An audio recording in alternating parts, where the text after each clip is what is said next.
dit, wow. Et là, j'ai commencé à ressentir toutes les douleurs. Quand je dis, Seigneur, ouais, quand je vous dis, je criais tout. Je criais tout.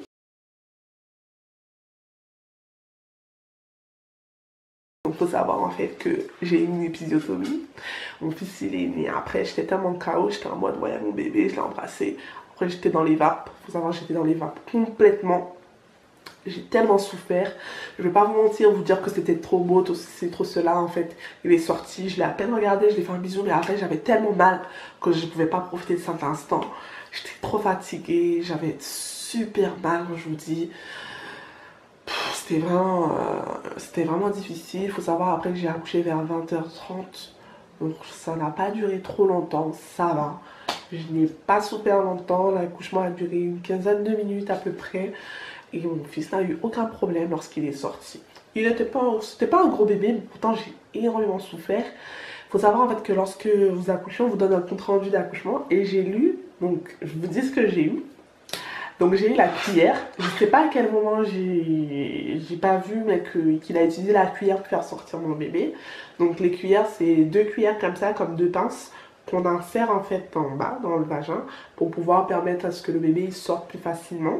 Donc c'est un peu pour le guider et ça permet aussi de faciliter la trajectoire. Et j'ai eu une épisiotomie. Super. Donc une épisiotomie consiste à couper la partie du bas pour éviter qu'on puisse avoir une déchirure, parce qu'il faut savoir qu'une déchirure n'est pas rémédiable, donc on ne peut pas réparer d'une aiguille tranquillement une déchirure anale. Donc ça veut dire que votre vagin et votre anus ne font qu'un à ce moment précis. Donc il faut savoir que maintenant les gynécologues favorisent le fait de couper, donc faire les épisiotomies plutôt que de laisser le vagin se déchirer, ce qui est mieux aujourd'hui. Mais sauf que les épisiotomies sont très fréquentes aujourd'hui, alors que souvent il n'y en a même pas besoin.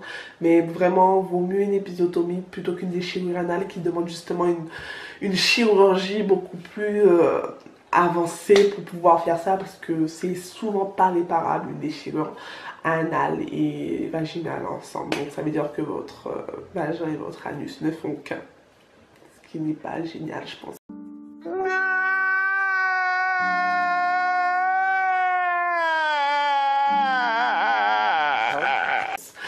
Donc il faut savoir aussi que j'ai eu une mésaventure.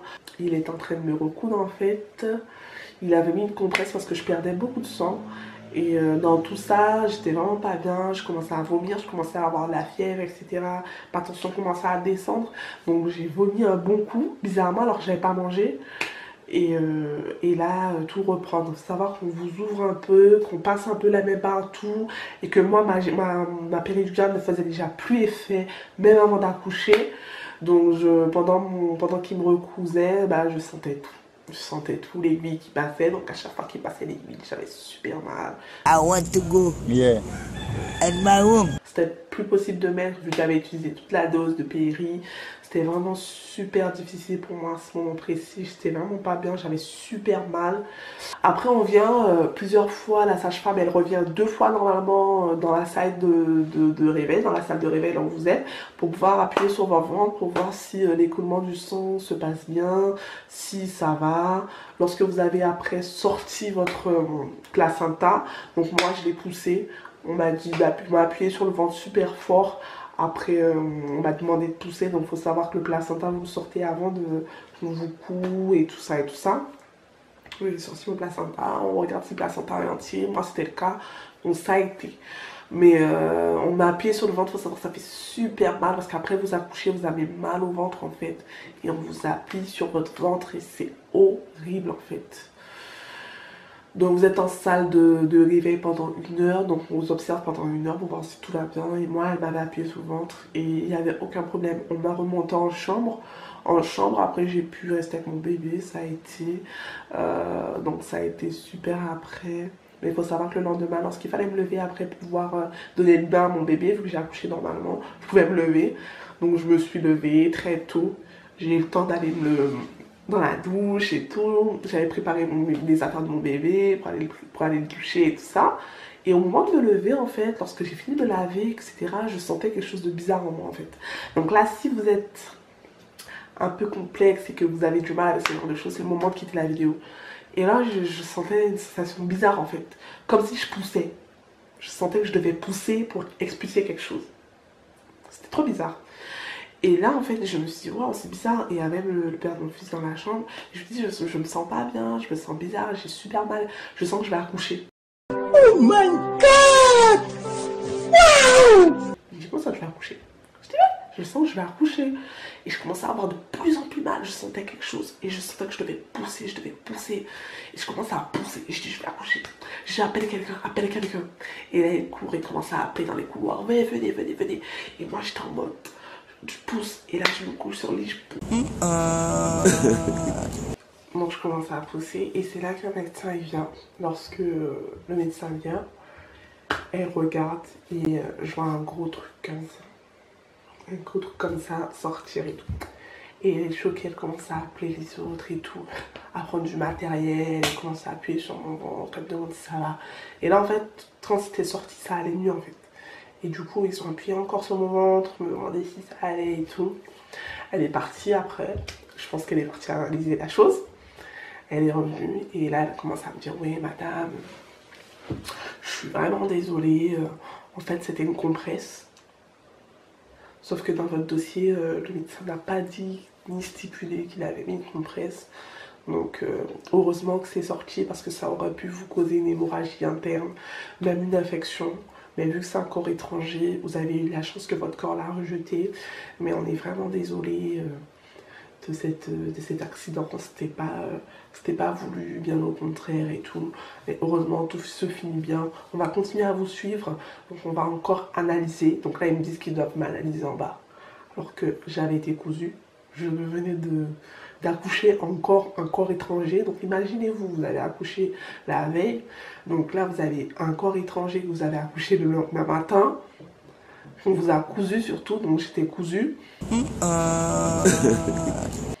Donc c'était horrible, donc on a dû me réanalyser. Donc ils ont refouillé, ils ont reappuyé, ils ont bien machin. Et là ils me disent qu'il n'y a rien, donc là ils sont sûrs qu'il n'y a pas de compresse, qu'il n'y a rien d'autre. Qu'ils s'excusent encore, etc. Donc faut savoir qu'il a oublié une compresse. Ouais, il a oublié une compresse lorsqu'il était en train de me faire mes points des pisos qu'il avait fait. Il avait mis une compresse en fait pour éviter, parce que je perdais beaucoup de sang. Et il a oublié la compresse et il m'a cousu avec la compresse à l'intérieur. Oui, vous avez bien entendu. Il m'a cousu et il a oublié la compresse à l'intérieur de moi. Oh my God! Donc, il faut savoir que je ne savais pas. Donc, moi, bon, j'étais plutôt jeune à cette époque. Je ne me suis pas rendu compte de la gravité que c'était, mais je me suis dit, bon, c'est une erreur humaine en soi, donc ce qui prouve encore que lorsqu'on est hospitalisé, qu'on est à l'hôpital, que ce soit pour un accouchement ou autre, les erreurs humaines ça arrive et qu'il y a des erreurs humaines qui peuvent avoir des conséquences. Moi dans mon cas il n'y avait pas de conséquences et je me suis dit bon, heureusement tout s'est bien fini. Tout le fait que ce soit important de prier avant d'aller accoucher, pendant l'accouchement, de prier pour que Dieu vous accompagne parce qu'on peut ne pas survivre à un accouchement où l'enfant peut ne pas survivre et il y a des conséquences en fait, donc les épisiotomies, donc c'est la souffrance d'après, donc l'accouchement c'est vraiment difficile. On ne vous montre pas forcément que l'accouchement est quelque chose de difficile, mais il peut être facile, donc ce que je vous souhaite à toutes, mais il peut être aussi super difficile. Donc le premier pour moi a été plutôt difficile et après j'ai eu cet accident où ils m'ont oublié une compresse et ça aurait pu être beaucoup plus grave. Donc je remercie Dieu d'avoir protégé, d'avoir permis que au final tout se finisse bien. Donc je suis rentrée chez moi, après j'ai continué à rendre médecin malgré l'erreur parce que je me suis dit c'est une erreur humaine donc ça aurait pu plus mal finir. Ils ont reconnu leur tort, ils ont pris les dispositions nécessaires de façon à pouvoir y remédier. Donc je me suis dit aussi bon bah sois compréhensible et comprends qu'en fait que c'est une erreur humaine qui aurait pu avoir de plus grandes conséquences. Aujourd'hui, je n'ai pas de séquelles, je n'ai pas de répercussions. Donc voilà, je vous ai raconté mon premier accouchement. J'espère que ça vous a intéressé. J'espère que vous n'avez pas fait trop peur. En tout cas, je vous ai raconté la réalité de ce premier accouchement. Je vous dis premier accouchement parce que j'ai accouché une deuxième fois. Donc là, ce sera dans une prochaine vidéo. N'hésitez pas à me suivre. Donc là, je vais poster plus régulièrement vu qu'on est en confinement. Ça tombe bien.